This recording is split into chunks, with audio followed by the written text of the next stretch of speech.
मल्हार सरकार ले जाते हैं मालेराव को शिव जी के मंदिर में, यह दिखाने के लिए कि उसकी आई साहेब पुण्य श्लोका अहिल्याबाई होलकर मालेराव से कितना प्यार करती है। वह मालेराव को रुपयों से भरी हुई एक थैली दिखाते हैं और कहते हैं, मालेराव तुम जानते हो ये क्या है? यह है तुम्हारी आई साहेब का तुम्हारे लिए प्यार। अच्छा तो मालेराव ये बताओ कि तुम्हें वाड़ा छोड़े हुए कितने दिन हुए हैं?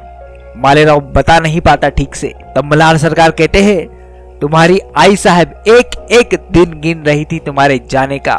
यह देखो इस थैली में जितने भी सिक्के हैं, तुम्हारी आई साहब ने हर दिन के हिसाब से एक सिक्का यहाँ पर रखा हुआ है। मालेराव एक एक दिन गिन रही थी, एक एक पल गिन रही थी माँ अहिल्या तुम्हारे बिना। अभी भी तुम्हें यकीन नहीं होता तो चलो मेरे साथ। तब मल्हार सरकार मालेराव को वाड़े के रसोई घर में ले जाते हैं, जहाँ पर वह बताते हैं कि ये देखो मालेराव, तुम्हारी आई साहेब हर रोज यहाँ पर हलवाइयों से कहती थी कि मालेराव की पसंद का एक व्यंजन जरूर बनाना, और इस बात की पुष्टि वहाँ पर मौजूद सेविका या हलवाई भी करती है। और वह कहती है कि देखिए छोटे सरकार, आपके लिए हमने आज गाजर का हलवा बनाया था आई साहेब के कहने पे। आज हमारी मेहनत सफल हुई। रोज हम जो खाना बनाते थे उसे खाने के लिए तो आप महल में मौजूद ही नहीं रहते थे। आज हमें हमारी मेहनत का फल मिला है।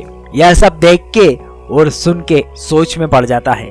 तब मल्हार सरकार मालेराव को एकांत में ले जाते हैं, जहाँ पे सुबह का सूरज उग रहा था। तब मल्हार सरकार मालेराव से कहते हैं कि मालेराव, कई बार बच्चे यह समझने में गलती कर देते हैं कि उनके माता पिता उनसे कितना प्यार करते हैं, उनकी कितनी परवाह करते हैं। पर बच्चों को यह समझना चाहिए कि बच्चे माता पिता का ही अंश होते हैं। उन्हें भुला पाना अपने शरीर को भुला पाने जैसा होता है, जो कि एक व्यक्ति कभी नहीं भुला सकता। इधर मालेराव को आभास होता है कि उसके आई साहब उसके पास में ही खड़ी है, और मालेराव एक सोच में डूब जाता है। एक तरफ जहाँ मल्हार सरकार मालेराव को समझा रहे थे, वहीं दूसरी तरफ वाड़े में माँ अहिल्या को इसी बात का दुख हो रहा था कि मालेराव को मैं अपनी बात कैसे समझाऊं, उसे कैसे दिखाऊं कि मेरे दिल में उसके लिए कितनी ममता है, कितना प्यार है।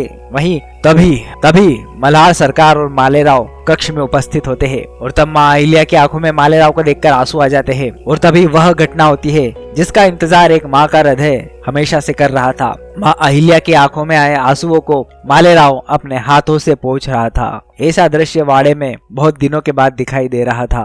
माँ अहिल्या मालेराव के हाथों को चूम लेती है और अपने बेटे को अपने गले से लगा लेती है। फिर भी मालेराव में अभी कुछ संकोच बाकी था कि किस मुंह से सारी गलतियां भूलकर अपनी माँ से वह खुल के अपने प्यार का इजहार कर पाए।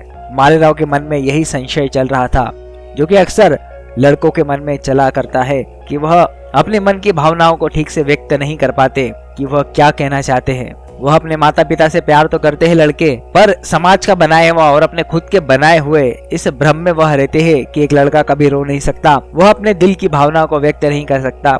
मालेराव भी अभी इसी तरह के द्वंद्व से जूझ रहे थे, पर फिर माँ अहिल्या के समझाने पर मालेराव माँ अहिल्या के गले लग जाते हैं और फिर फूट फूट कर रोने लगते हैं। आज मालेराव अपना दिल खोल देते हैं अपनी आई साहब के सामने। अब ऐसा लग रहा था कि माँ अहिल्या के जीवन में कष्ट कम हुए हैं। तभी तुकोजी भाऊजी कक्ष में आते हैं और कहते हैं कि जल्दी चलिए, गांव के लोग आपसे कुछ शिकायत लेकर आए हैं, कुछ फरियाद लेकर आए हैं।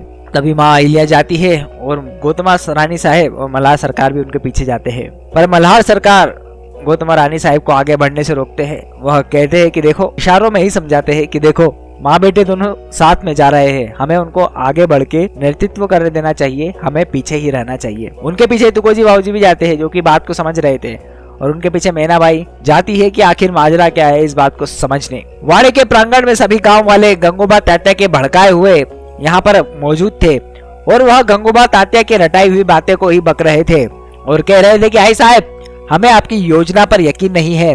आपकी योजना ने तो हमें जमीन के मालिक से जमीन का गुलाम बना दिया। जमीन भी आपकी, पेड़ भी आपके और व्यापारी भी आपके, तो हम तो आपके गुलाम हो गए ना। तब माँ अहिल्या कहती है, अरे आप लोगों को लगता है हमारी योजना ठीक से समझ में नहीं आई है। गंगोबा तात्या एक बार फिर से पढ़ के तो बताइए कि हमने क्या प्रस्ताव बनाया है।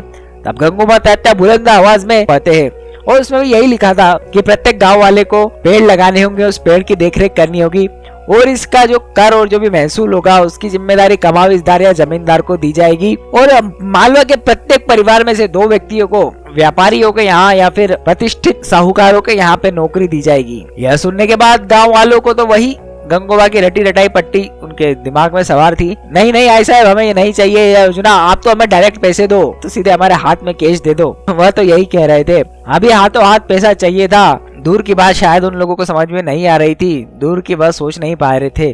और ऊपर से गंगोबा तात्या की बंधाई हुई पट्टी उनकी आंखों पे और कानों पे जरूर बंधी हुई थी। हरिपंत और गंगोबा इस दृश्य को देखकर काफी खुश हो रहे थे और महल के लोग, परिवार के लोग गांव वालों की ऐसी बातों को सुनकर काफी परेशान हो रहे थे।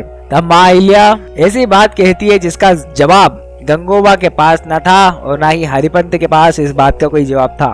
माँ अहिल्या कहती है, किसने आपसे कहा कि यह हमारी योजना का अंतिम प्रस्ताव है?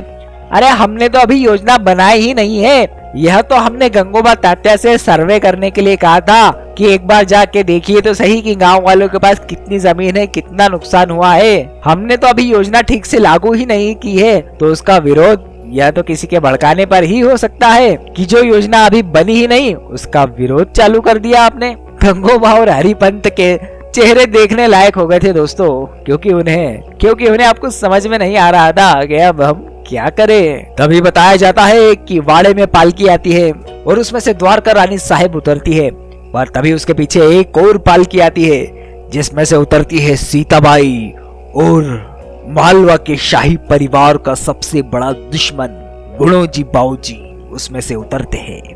अब क्या प्रतिक्रिया देंगे सूबेदार मल्हार राव होलकर और माँ अहिल्या, जानेंगे अगले एपिसोड में।